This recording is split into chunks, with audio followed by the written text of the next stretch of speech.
right, welcome back, everybody, to another edition of Dollar Bin Digging. This week, we're going to get into a little bit of speculation on what may actually occur on the upcoming She-Hulk Disney Plus show. Just some rumors are flying around out there for some possibilities that might happen, and then there's some crazy ideas that I have myself. So these are just going to be a couple of books that will, be some possible cheap books that you can look for of things that could pop up, maybe cameo or Easter egg in that, She-Hulk Disney Plus show. So hopefully you're liking the content that we got here. Please like, subscribe, hit the alert button so you don't miss anything. And make sure you check the article out over on comicbookinvest.com as well. That is where I've had this article running almost 3 years now. So hopefully you guys are still enjoying it and reading the content there, as well as checking out the videos. And just hang on for 1 second, and I'll be right back with the books.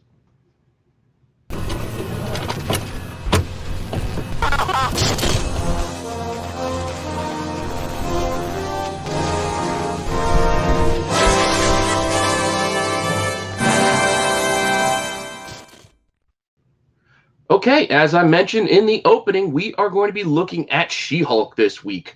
I know I'm not alone in looking ahead to She-Hulk. I know Jack this week also did locks and long shots as well, just kind of diving into this idea for She-Hulk. And this is what I think, personally.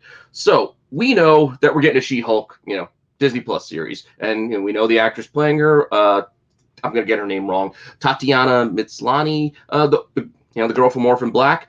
Should be interesting. Not sure how they're going to play this out because she's not the largest, most imposing figure.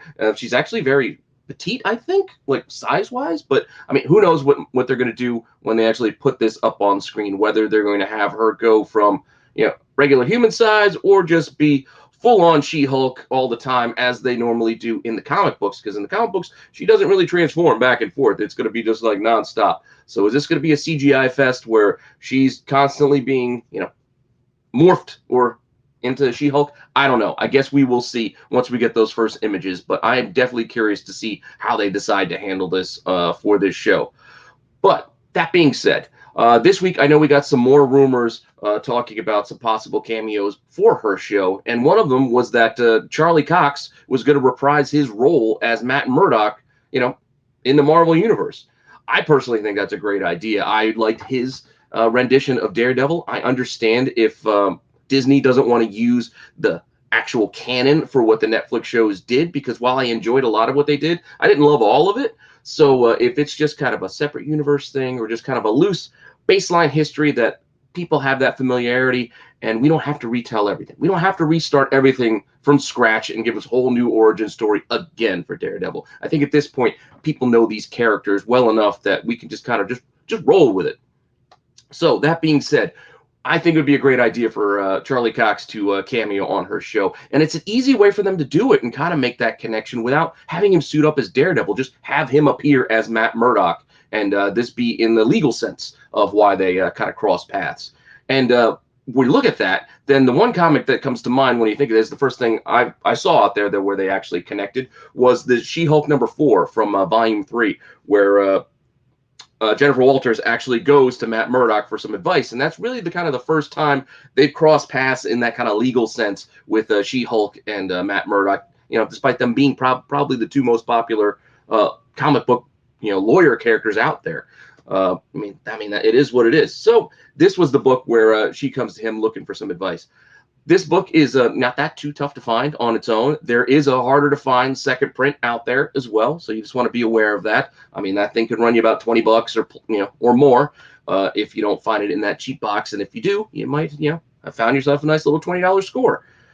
But this connection between She-Hulk and Daredevil actually runs a little bit longer through this 12-issue run, and these issues 8, 9, and 10, which actually form this nice little connecting cover set, are other issues where Daredevil appears throughout this series. So it's also another set of books for you to look out for. Like I said, you look at how those covers kind of connect. I think that's actually pretty cool.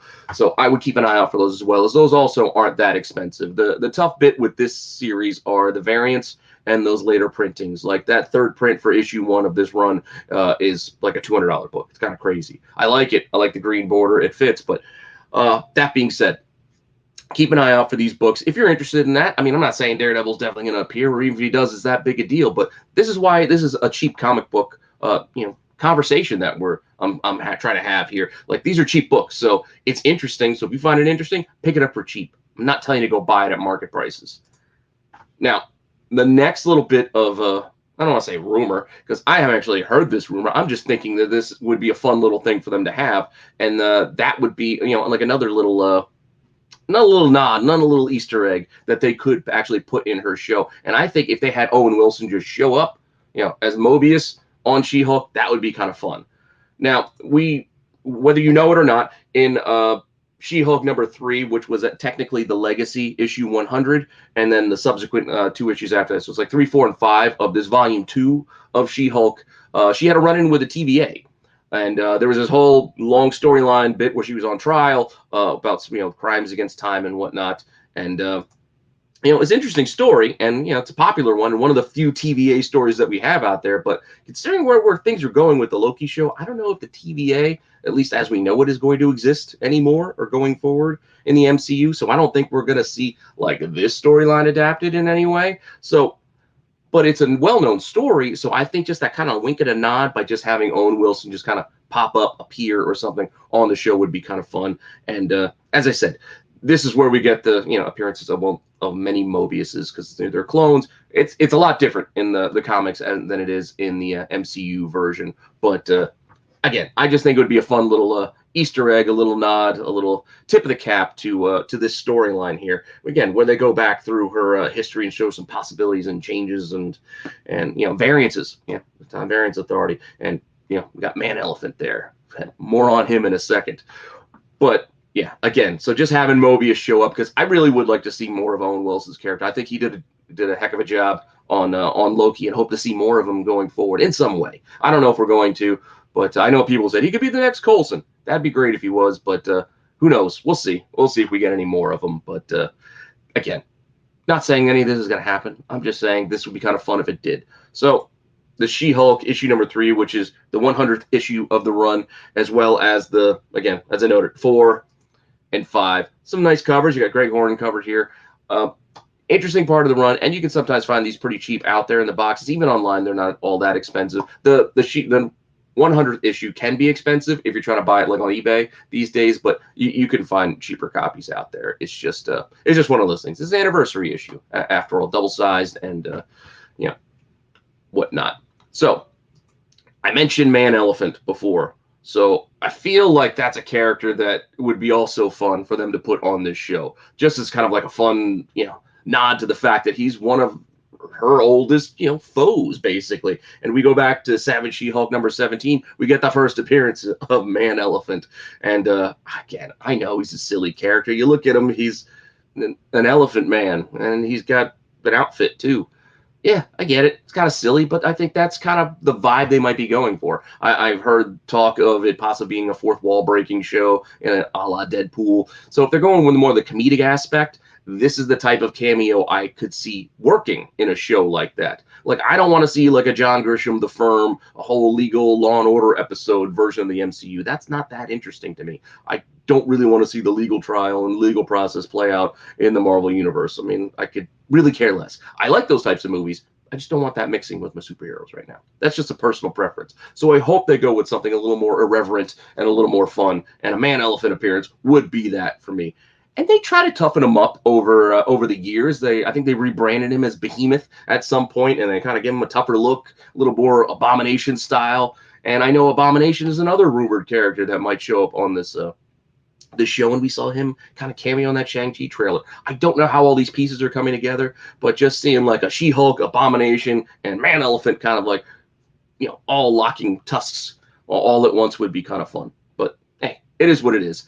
Again, just a fun little first appearance, something that would have worked pretty well in my Forgotten First video series, and maybe we'll get back to it sometime down the line. But since I'm talking about it here, I'm not going to talk about it there as well. That'd be a bit too much duplication for my tastes. But keep an eye out for this Savage She-Hulk #17, because while the first issue of this series is the one everyone wants, because it's the first appearance of She-Hulk, the rest of the run doesn't really have a lot to look for, and this is one you can still find for cheap out there if you keep your eyes open, and maybe you could scoop it up. Just a fun little book. I'm not saying any of this stuff's going to happen, but if it does, you'll be in good shape. And if it doesn't, well, you got a silly book for $1 or $2.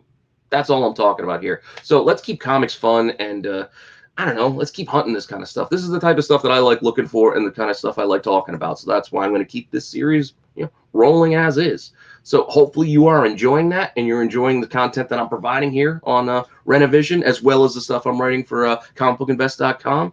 And, thanks again for stopping by. Like, subscribe, tell your friends, get more people to sub up. We've finished up and wrapped up my giveaway for 700 subscribers. We're already, past a third of the way there and getting nearly halfway there to the next milestone of 800. And I'm going to give something else away. I love doing the giveaways. It's a lot of fun engaging with you guys, and hopefully you're having fun doing it too. I got plenty of books I can give away, more than enough. So that being said, thanks again stopping by. Hopefully you're enjoying this. Let me know what you think in the comments. I appreciate the feedback, and I will see you guys next time.